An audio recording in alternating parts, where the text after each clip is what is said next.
जय हिंद दोस्तों, मेरा नाम कुलदीप है और स्वागत है आपका अपने चैनल दीप्स एजुकेशन पर। जैसा कि मैंने अभी थोड़ी देर पहले वीडियो में बताया था आपको कि आपका एसएससी आईएमडी 2022 का जो डीवी नोटिस है वो आज आ सकता है और ऐसा ही हुआ है। आज 27 तारीख के और ये 24 तारीख को ये नोटिस था, ये तैयार हो चुका था, लेकिन उन्होंने रिलीज इसको आज किया है क्योंकि इसमें कुछ उनको चेंजेस करने थे। ठीक है, अभी हम देख लेंगे इस वीडियो में आपके कौन-कौन सी काम की बातें हैं, आपको कौन-कौन के जो डॉक्यूमेंट्स हैं उनकी नीड होगी। साथ ही साथ देख लेंगे जैसे कुछ कैंडिडेट अपना नाम इसमें सर्च नहीं कर पा रहे हैं, तो उनको लग रहा है कि उनका डीवी का कॉल नहीं आया है या फिर ऐसा क्या हुआ कि उनका इसमें नाम क्यों नहीं है। उसके अलावा और कौन-कौन सी आपको अपने साथ जो भी चीज़ें हैं वो लेकर जानी है, आपका डीवी कब से कब तक होगा, क्या टाइमिंग रहेगा, आप एलिजिबल हो या नहीं हो, जितनी भी सारी तमाम बातें हैं हम यहाँ पर देख लेंगे। तो स्टार्ट करते हैं। सबसे पहली बात तो आपका जो डीवी होगा वो होगा न्यू दिल्ली, और न्यू दिल्ली में कहाँ पर, जो भी आपका आईएमडी हेडक्वार्टर होता है मौसम भवन लोधी रोड न्यू दिल्ली, वहाँ पर आपका आपका डीवी होगा। और आपकी जो डेट है डीवी की वो रखी गई है 17 अप्रैल टू 21 अप्रैल, और उसके बाद में 24 अप्रैल टू 28, मतलब टोटल आपका 10 दिन चलेगा। दो फेज में चलेगा आपका, एक तो है 17 से 21 अप्रैल तक और दूसरा है 24 अप्रैल से 28 अप्रैल तक। मतलब टोटल आपका 10 दिन चलेगा। कहाँ चलेगा? ये चलेगा दिल्ली लोधी रोड पर। ठीक है, दूसरा है यहाँ पर आपको अटेस्टेशन फॉर्म दिए गए हैं एनेक्चर ए टू एफ, और साथ ही साथ चेक लिस्ट भी दी गई है। ठीक है, तीसरा है आपको जो भी डॉक्यूमेंट वेरिफिकेशन के लिए आप जाओगे तो आपको अटेस्टेशन फॉर्म को फिल करके लेके जाना है। ठीक है, आपको घर से ही अटेस्टेशन फॉर्म को फिल करके लेके जाना है और चेक लिस्ट को भी। ठीक है, उसके अलावा कौन कौन से डॉक्यूमेंट्स की नीड पड़ेगी आपको, तो आपको 30 सितंबर को जो नोटिस आया था, ठीक है, उसमें पैरा 14 दिया गया है।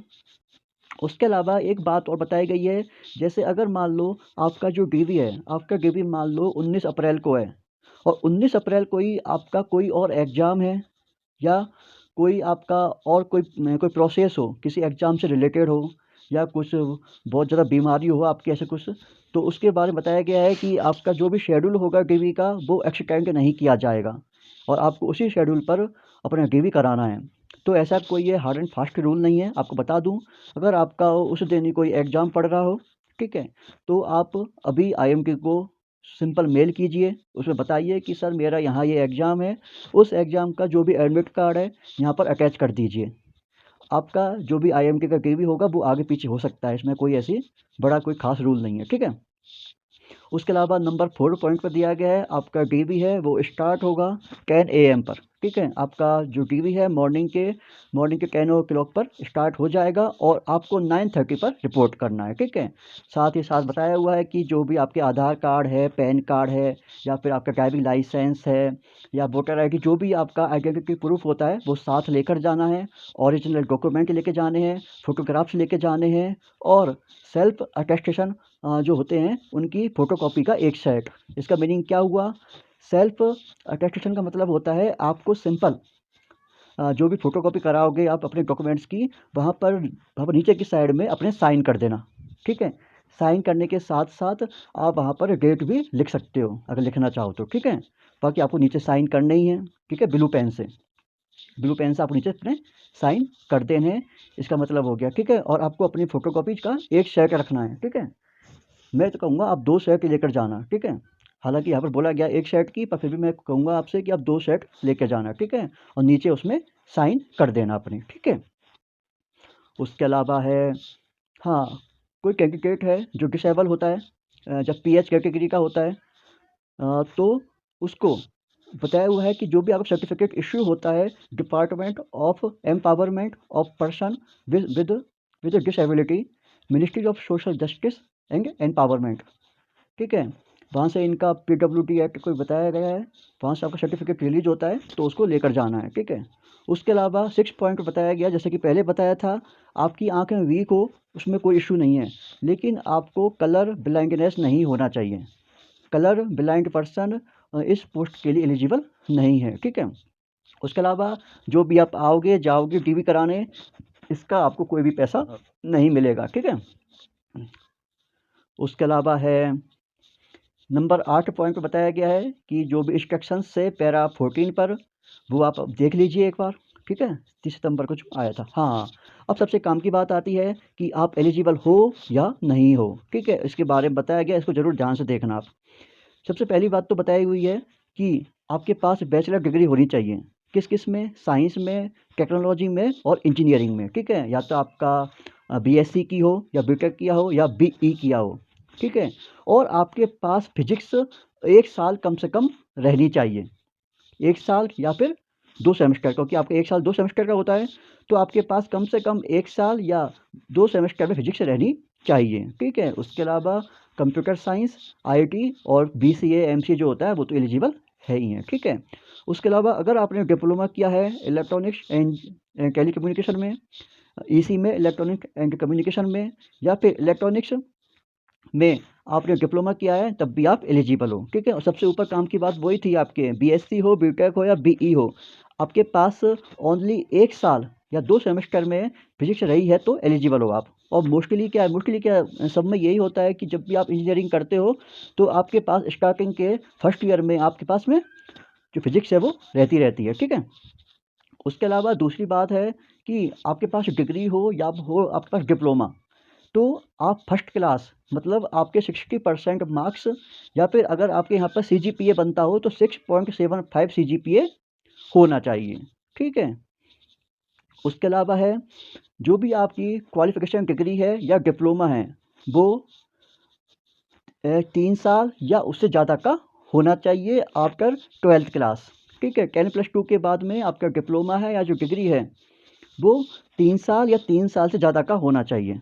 ठीक है, और उसके अलावा है बताया गया है कि आपने 10+2 एग्ज़ाम कोई भी रिकॉग्नाइज्ड बोर्ड से पास किया हो साइंस में, और आपके पास फिजिक्स और मैथमेटिक्स एक कोर सब्जेक्ट रही हो। कहने का मतलब ये है कि जिन्होंने भी बीई बीटेक कर रखी है वो इस पोस्ट के लिए एलिजिबल है। ठीक है, चाहे आपकी जो ब्रांच है वो कुछ भी रही हो। ठीक है, आप मैकेनिकल से हो, आप इलेक्ट्रिकल से हो, सीएस हो, आईटी हो, ईसी हो, कोई भी ब्रांच आपकी रही हो, आप सब भी इस पोस्ट के लिए एलिजिबल हो, क्योंकि आपसे यहाँ पर जो आपकी इंजीनियरिंग है उसमें ओनली एंड ओनली 1 साल कम से कम आपके पास फिजिक्स रहनी चाहिए, जो सभी इंजीनियरिंग ब्रांचेज में होती है। ठीक है, ये आपके लिए बहुत अच्छी बात रही। फिर इसके बाद में ये आपको फिल करके लेके जाना है अटेस्टेशन फॉर्म। यहाँ आपका फ़ोटोग्राफ लगेगा, पासपोर्ट साइज़ 5x7 का कोई ज़रूरी नहीं है, सिंपल आपका जो पासपोर्ट साइज़ फ़ोटो होता है वो यहाँ पर चिपका देना है। ठीक है, उसके अलावा यहाँ पर है आपका सरनेम आ जाएगा, पीछे आपका नेम आ जाएगा कैपिटल में। ठीक है, उसके अलावा आपका प्रेजेंट एड्रेस क्या है वो फिल कर देना है, आपका होम एड्रेस क्या है वो लिख देना है। ठीक है, आप पहले पाकिस्तान या बांग्लादेश के रेजिडेंस रहे हो तो उसके बारे में बता देना है आपको। आपका आधार जो कार्ड है उसका नंबर लिख देना है, अगर आपके पास हो तो। पैन कार्ड नंबर लिख देना अगर आपके पास हो तो, नहीं हो तो रहने देना। यहाँ लिख देना इंडियन। आपका डेट ऑफ बर्थ आ जाएगा, आपकी प्रेजेंट एज क्या है, और जब आपने 10th क्लास पास की थी तब आपकी एज क्या थी, एज एट मैट्रिकुलेशन। ठीक है, जब आपने 10th क्लास पास की थी तब आपकी एज क्या थी। नंबर 8 पॉइंट पर है कि आपका जन्म है वो कहाँ हुआ है, किस ज़िले में हुआ है और किस स्टेट में हुआ है। ठीक है, उसके अलावा है आप किस ज़िले से किस स्टेट से बिलोंग करते हो। उसके अलावा आपके जो फादर हैं वो बेसिकली किस ज़िले से और किस स्टेट से बिलोंग करते हैं, आपका रिलीजन क्या है। उसके अलावा अगर आप एससी एसटी या फिर अदर कोई बैकवर्ड क्लास है या फिर ईडब्ल्यूएस है तो उसके बारे में आपको लिखना है यस और नो। उसके अलावा नंबर 10 पॉइंट पर बताया गया है कि 21 साल की एज के बाद में आप कहाँ कहाँ पर रहे हो उसके बारे में आपको इन्फॉर्मेशन देनी है। 1 साल से ज़्यादा आप 21 साल की एज के बाद में 1 साल से ज़्यादा कहीं भी रहे हो तो उसके बारे में आपको यहाँ पर इन्फॉर्मेशन देनी है। ठीक है, फ्रॉम टू आ जाएगा, कब से कब तक रहे हो आप। उसके अलावा कहाँ पर रहे हो वो आ जाएगा पूरा, कि कौन से गांव में रहे थे, कौन सा थाना लगता है, कौन सा ज़िला था, कौन सा स्टेट, सारी चीज़ें आ जाएंगी। ठीक है, उसके अलावा है नंबर 11 पॉइंट पर है आपके फादर है उनका नाम लिखना है। यहाँ लिख देना उनका इंडियन वगैरह जो भी है। आपका प्लेस ऑफ बर्थ आ जाएगा, किसका, फादर का आएगा, आपका नहीं आएगा। ठीक है, उनका ऑक्यूपेशन क्या है और उनका प्रेजेंट एड्रेस क्या है, परमानेंट एड्रेस क्या है। ऐसे ही माँ के बारे में आएगा, अगर आपकी शादी हो चुकी है तो आ जाएगा स्पाउस के बारे में, ठीक है। उसके अलावा अगर आपकी शादी हो चुकी है और आपके बच्चे हैं, अगर वो फॉरेन में रहकर पढ़ाई कर रहे हैं या फिर रह रहे हैं, तो उनके बारे में आपको इन्फॉर्मेशन देनी है कि उनका नाम क्या है, उनकी नेशनलिटी क्या है, उनका प्लेस ऑफ बर्थ कहाँ है, आपको मतलब उनका बच्चों का जन्म कहाँ हुआ है और वो किस कंट्री में रह रहे हैं और कब से कब तक वो रह रहे हैं, ठीक है। नंबर 13 पॉइंट पर है कि 15 साल की एज के बाद में आपने किस स्कूल या कॉलेज या दोनों जो भी है, मतलब 15 साल की एज के बाद में जहाँ जहाँ आपने पढ़ाई की है उसके बारे में आपको इन्फॉर्मेशन देनी है।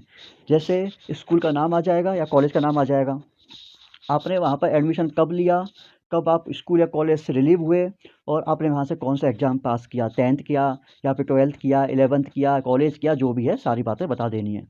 14A में आएगा, अगर आप किसी गवर्नमेंट बॉडी में काम कर रहे हो, है ना, चाहे वो सेंट्रल गवर्नमेंट हो, चाहे स्टेट गवर्नमेंट हो, क्वासी गवर्नमेंट हो, ऑटोनोमस बॉडी हो, पीएसयू हो, सब चीज़ों की यहाँ पर इन्फॉर्मेशन देनी है अगर आपने कहीं काम किया है या आप जॉब छोड़ चुके हो तो, ठीक है। यहाँ आ जाएगा कब से कब तक किया है सारी बातें। 14B पे आ जाएगा, हाँ, ये है कि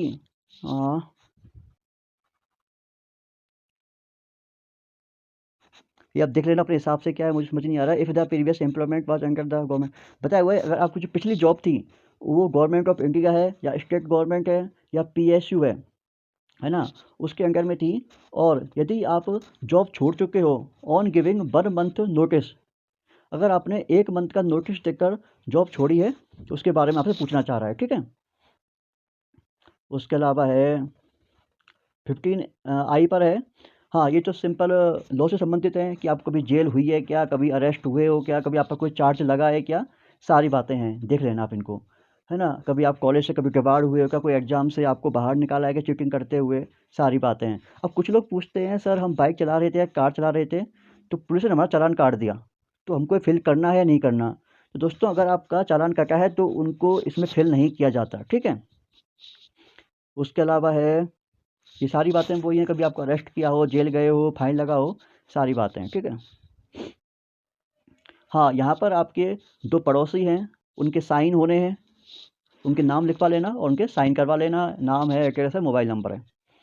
फिर डिक्लेरेशन, यहाँ पर आपके साइन होंगे, डेट आएगा, प्लेस आएगा, ठीक है। ये नीचे लिया हुआ है to be filled by office, आपको फिल नहीं करना है, ऑफिस फिल करेगा। फिर है कैरेक्टर सर्टिफिकेट। कैरेक्टर सर्टिफिकेट में क्या होता है कि यहाँ पर लिखा हुआ है कि आपके बारे में होता है कि यहाँ पर नाम आ जाएगा, आपका फादर नेम आ जाएगा, मतलब एक कोई आपका अथॉरिटी है, कोई गजेटेड ऑफिसर है, ये उनसे फिल करवाया जाएगा, जिसमें वो कहना चाह रहा है कि वो आपको जानता है और इतने टाइम से जानता है। यहाँ पर लिखा हुआ है फॉर द लास्ट इतने ईयर्स, तो यहाँ पर 6 महीने से कम का फिल मत करवाना, 6 महीने से ज़्यादा का ही फिल करवाना, ठीक है। मैं तो कहता हूँ कि आप 1 साल से ज़्यादा ही भरवा लेना, ठीक है। या उनके साइन हो जाएंगे या जो डेफिनेशन है वो हो जाएगा, ठीक है। यहाँ लिखा हुआ है टू बी अटेस्टेड बाई जो मजिस्ट्रेट होते हैं या जो डीएम होते हैं या जो आपके एसडीएम होते हैं वो साइन करेंगे, ठीक है, नीचे, ठीक है। फिर उसके अलावा है डिस्चार्ज सर्टिफिकेट है, लेकिन इन्होंने क्या है कि पीडीएफ को सही नहीं बनाया है, सारे जो लेटर्स हैं आपस में चिपके हुए हैं, ठीक है। फिर है मैरिटल, ये आपकी, हाँ, ये आई थिंक उससे संबंधित है कि आपकी कभी शादी हुई है क्या, मतलब वो तलाक वगैरह के बारे में है। कभी आपकी शादी हुई है तो आपका कभी आपका डिवोर्स हुआ है क्या, आप अनमेरिड हो, सारी बातें सब दिख नहीं रहा है इसमें क्या लिखा हुआ है ना। यहाँ साइन वगैरह हो जाएंगे आपके। फिर है उसके अलावा समझ ही नहीं आ रहा है इसमें, क्योंकि सारे लेटर उन्होंने मिला रखे हैं आपस में। Format of filled by government employees on first appointment, हाँ, फर्स्ट अपॉइंटमेंट होता है, उससे संबंधित है बारी बारी बातें। मैं इसे एक बार बता दूंगा आपको कैसे किस तरह फिल करना है। फिर ये अंडरटेकिंग है आपके लिए कि I understand that my appointment letter of the post of scientific assistant is purely provisional pending the issue of a, हमें कहना चाह रहा है कि जो भी मैंने इन्फॉर्मेशन सारी फिल की है ये मेरे अकॉर्डिंग करेक्ट है। अगर कुछ भी इसमें मैं गलत इन्फॉर्मेशन फिल करता हूँ तो मुझे जॉब से निकाल दिया जाएगा, ठीक है। हालांकि निकालता कोई नहीं है। और अब वैसे भी आप सही इन्फॉर्मेशन भरना सारी, यहाँ पे साइन हो जाएंगे, यहाँ पे प्लेस और डेट आ जाएगी आज की, ठीक है। तो आपको बताया था कि जो आपको ए से लेकर एफ तक फिल करके लेके जाना है, ठीक है। अब है चेक लिस्ट, देख लेना आपने कौन कौन सी चीज़ें बढ़ दी हैं। जैसे यहाँ पर फोटोग्राफ है, नीचे साइन कर दें, जो आपका फोटोग्राफ था ऊपर आपको साइन कर दें, ठीक है। आधा साइन आपके फ़ोटो पे आएगा, आधा साइन आपके जो पेज है उस पर आएगा, ठीक है। यहाँ पे लेफ्ट थंब इम्प्रेशन हो जाएगा, राइट थंब इम्प्रेशन हो जाएगा। ये आपको फिल करना है part 2 to be filled by candidate. या रोल नंबर आ जाएगा, आप रजिस्ट्रेशन आईडी आ जाएगी, आधार नंबर आ जाएगा, नेम ऑफ द कैंडिडेट है, फादर नेम है, नेशनलिटी है, कैटेगरी है, जेंडर है, डेट ऑफ बर्थ है, और आपकी जो क्रूशियल डेट थी जब आपका 18 अक्टूबर को, उस समय आपकी एज क्या थी, आपका जो भी एड्रेस है कम्युनिकेशन का जो भी पता होता है आपका वो यहाँ फिल करना है। मोबाइल नंबर है, ईमेल आईडी आपको सही सही फिल कर देनी है। आपकी एजुकेशनल क्वालिफिकेशन है ना। 10th क्लास के बारे में बताया गया है, जो भी आपकी 10th क्लास थी उसके बारे में, ठीक है। लिख देना है कि 10th क्लास में क्या था, 12th क्लास में क्या था, और जो भी आपके पास डिग्री हो चाहे आप डिप्लोमा हो उसके बारे में, तीनों के बारे में यहाँ पर फिल करने चलना है, ठीक है। अगर आपको एज में छूट मिली है तो उसके बारे में यस और नो लिख देना है, ठीक है। आप किस कैटेगरी से हो वो लिख देना है, ठीक है। और उसके अलावा